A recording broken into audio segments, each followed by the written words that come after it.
രാഹുൽ മാങ്കൂട്ടത്തിനോട് സത്യസന്ധമായ ഒരു അഭ്യർത്ഥനയുണ്ട്. മരണശേഷമെങ്കിലും ഉമ്മൻചാണ്ടി സാറിനെ വെറുതെ വിടണം. സ്വന്തം ആനന്ദത്തിനു വേണ്ടി ഉമ്മൻചാണ്ടി സാറിനെ പോലെ ഒരാളെ ഇങ്ങനെ പരസ്യമായി അധിക്ഷേപിക്കരുത്. ഈ വീഡിയോ കണ്ടു നോക്കൂ. അയാൾ ലളിതമായ ജീവിതമാണ് നയിക്കുന്നതെന്ന് കാണിക്കുവാൻ വേണ്ടി പറഞ്ഞത് ഒരു സ്മാർട്ട് ഫോൺ പോലും ഉപയോഗിക്കാത്തയാളാണ് മത്സരിക്കുന്നതെന്നാണ്. എനിക്കാണ് വോട്ടെങ്കിൽ ഒരു കാരണവശാലും ഞാൻ കൂട്ടിയില്ല. കാരണം ഒരു സ്മാർട്ട് ഫോൺ പോലും ഉപയോഗിക്കാത്ത ഒരാൾ ജനപ്രതിനിധിയായാൽ വ്യക്തിപരമായ അയാൾക്ക് ഉപയോഗിക്കാതിരിക്കാം, പക്ഷെ ഒരു ജനപ്രതിനിധി സ്മാർട്ട് ഫോൺ ഉപയോഗിക്കാതിരുന്നാൽ എത്രമാത്രം ബുദ്ധിമുട്ടായിരിക്കും ആ നാട്ടിലെ വോട്ടർമാർക്ക് ഉണ്ടാകുന്നത്. ഇങ്ങനെയൊക്കെ പറയാമോ അദ്ദേഹത്തെ പോലെ ഒരാളെ കുറിച്ച്? ലളിതമായി ജീവിക്കുകയാണ് എന്ന് കാണിക്കാൻ ഫോൺ ഉപയോഗിക്കില്ല എന്ന പിടിവാശി ഉമ്മൻചാണ്ടി സാറിനുണ്ടായിരുന്നു എന്ന് എല്ലാവർക്കും അറിയാം. പക്ഷേ ഇപ്പോഴതും പറഞ്ഞ് അദ്ദേഹത്തെ പരിഹസിക്കാൻ യൂത്ത് കോൺഗ്രസിന്റെ നേതാവ് തുനിഞ്ഞിറങ്ങുന്നതിന്റെ ഗുട്ടൻസ് ആണ് പിടികിട്ടാത്തത്. ഇത്രയും കൊണ്ട് നിർത്തിയില്ല അദ്ദേഹം. പറയാനുള്ളത് കടുപ്പിച്ച് തന്നെ പറഞ്ഞിട്ടേ രാഹുൽ അടങ്ങിയുള്ളൂ. ആ കാലഘട്ടത്തിൽ ഒരു സ്മാർട്ട് ഫോൺ പോലും ഉപയോഗിക്കാത്ത ഒരു ജനപ്രതിനിധി എന്ന് പറയുന്നത് നാടിന്റെ പൊതുവായ സിസ്റ്റത്തിന് ബാധ്യതയാണ്. ഫോൺ ഉപയോഗിക്കാത്ത ജനപ്രതിനിധി നാടിന് ബാധ്യതയാണ് എന്നാണ് വിമർശനം. എന്നാലും രാഹുലെ, നമ്മുടെ ഉമ്മൻചാണ്ടി സാറിനെ കുറിച്ച് ഇങ്ങനെയൊക്കെ പറയാമോ? തനിക്കൊരു ഫോൺ പോലും ഇല്ലെന്നും പറഞ്ഞ് കുറെ കാലം അദ്ദേഹം നാട്ടുകാരുടെ മുമ്പിൽ നാടകം കളിച്ചു എന്നത് ശരി. സോളാർ വിവാദ കാലത്ത് അതായിരുന്നു സാറിന്റെ പ്രധാന പിടിവള്ളി. സംശയിക്കുന്നവർക്ക് ഈ വാർത്ത നോക്കാം. 2013 ജൂൺ 27 വന്ന വാർത്തയാണ്. തലക്കെട്ട് നോക്കൂ. ഒടുവിൽ ഉമ്മൻചാണ്ടിക്ക് നമ്പർ കിട്ടി, ഫോൺ ഉടൻ. 1970 മുതൽ 53 വർഷം പുതുപ്പള്ളിയിലെ MLA, മുഖ്യമന്ത്രി കസേരയിൽ 7 കൊല്ലം, തൊഴിൽ, ആഭ്യന്തരം, ധനകാര്യം വകുപ്പുകൾ വിവിധ മന്ത്രിസഭയിൽ കൈകാര്യം ചെയ്ത മന്ത്രി, ഒരു വട്ടം പ്രതിപക്ഷ നേതാവ്. ഇത്രയും പദവികൾ അലങ്കരിച്ച നേതാവിന് സ്വന്തമായി ഒരു ഫോൺ കിട്ടിയത് 2013. രാഹുലിന്റെ വാക്കുകൾ ഒന്നുകൂടി കേൾക്കാം.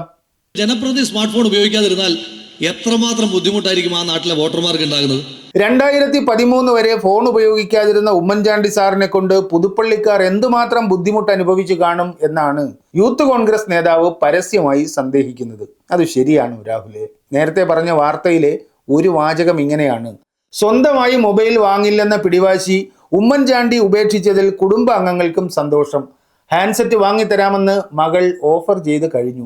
സ്വന്തമായി മൊബൈൽ ഫോൺ വാങ്ങില്ലെന്ന പിടിവാശി ഉമ്മൻചാണ്ടിക്ക് ഉണ്ടായിരുന്നു എന്ന് കുടുംബാംഗങ്ങളുടെയും സാക്ഷ്യം.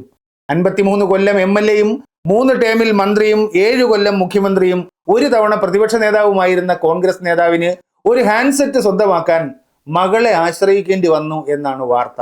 ഇത്തരം പിടിവാശിയുമായി നടന്ന ഉമ്മൻചാണ്ടി സാർ വല്ലാത്ത ബുദ്ധിമുട്ട് പുതുപ്പള്ളിക്കാർക്കും കേരളീയർക്കും ഉണ്ടാക്കിയെന്ന യൂത്ത് കോൺഗ്രസ് നേതാവിന്റെ വിമർശനം പുതുപ്പള്ളിക്കാരും കോൺഗ്രസുകാരും കേരളീയരും വിലയിരുത്തട്ടെ.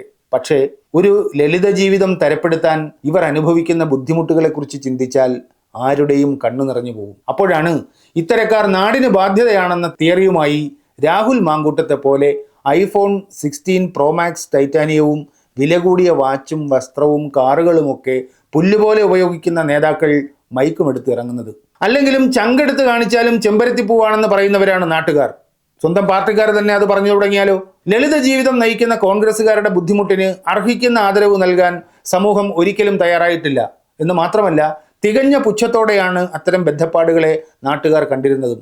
പുതിയ ചെരുപ്പ് വാങ്ങി അടിഭാഗം ചെത്തി തേഞ്ഞതുപോലെ ആക്കുക, പുതിയ ഖദർ കുപ്പായം വാങ്ങി ബ്ലേഡിന് കീറി ഓട്ടയുണ്ടാക്കി കീറിപ്പറിഞ്ഞ ഉടുപ്പുമായി നടക്കുന്നവൻ എന്ന ഇമേജ് ഉണ്ടാക്കുക, മുഖ്യമന്ത്രി കസേരയിൽ ഇരിക്കുമ്പോഴും മഹാത്മാഗാന്ധിയായി അഭിനയിക്കാൻ ഫോട്ടോഗ്രാഫറെയും കൂട്ടി സെക്രട്ടേറിയറ്റ് ക്യാൻറ്റീനിൽ ചെന്ന് ഊണ് കഴിക്കുക തുടങ്ങി എന്തെല്ലാം ത്യാഗങ്ങൾ അനുഭവിച്ചാലും ജനത്തിന് പുച്ഛം. ഉച്ചയൂണിന്റെയും പിച്ചത്തരങ്ങളുടെയും പേരിൽ പത്രങ്ങൾ ഊതിപ്പെരിപ്പിച്ച ഈ പുറംപൂച്ചോ എന്ന് ദ കിങ് സിനിമയിലെ നായകനെ കൊണ്ട് പറയിപ്പിച്ചാണ് ഒരു കോൺഗ്രസ് മുഖ്യമന്ത്രിയുടെ ലളിത ജീവിത ഭ്രമത്തോടുള്ള കലിപ്പ് രഞ്ജി പണിക്കർ തീർത്തത്. ഇങ്ങനെ എന്തെല്ലാം കഥകൾ. കഴിഞ്ഞ ഉമ്മൻചാണ്ടി സർക്കാരിന്റെ അവസാന കാലം ക്ഷേമ പെൻഷൻ കുടിശ്ശിക 1.5-2 കൊല്ലം പിന്നിട്ട് കുതിക്കുന്ന സ്ഥിതി. ബാങ്ക് വഴി ഏർപ്പെടുത്തിയ വിതരണ സംവിധാനം ആകെ അലമ്പുമായി. അപ്പോഴാണ് ഉമ്മൻചാണ്ടി സാർ വക ഒരു പ്രഖ്യാപനം: എല്ലാ മാസവും ക്ഷേമ പെൻഷൻ നൽകി കഴിഞ്ഞ് താൻ ശമ്പളം വാങ്ങൂ. 2015 ഡിസംബർ അവസാനമായിരുന്നു ഈ പ്രഖ്യാപനം. ആ സർക്കാരിന് പിന്നെ ശേഷിച്ചത് 3-4 മാസം. ആ തവണകളെങ്കിലും ക്ഷേമ പെൻഷൻ മുടങ്ങാതെ കൊടുക്കാൻ ആ സർക്കാരിന് കഴിഞ്ഞു. ഉമ്മൻചാണ്ടി സാർ ആ കാലത്ത് ശമ്പളം വാങ്ങിയോ തുടങ്ങിയ കാര്യങ്ങളൊക്കെ ഇപ്പോഴും അജ്ഞാതമാണ്. തപ്പിയിറങ്ങിയാൽ പാരാവാരം പോലെ പരന്നു കിടക്കുകയാണ് കോൺഗ്രസിലെ ലളിത ജീവിത കളികൾ. മറ്റുള്ളവർക്ക് ഛേദമില്ലാത്ത കൊച്ചു കൊച്ചു നാടകങ്ങൾ എന്നേ ഇതുവരെ ഈ കളിയെ ജനങ്ങളും കണ്ടിട്ടുള്ളൂ.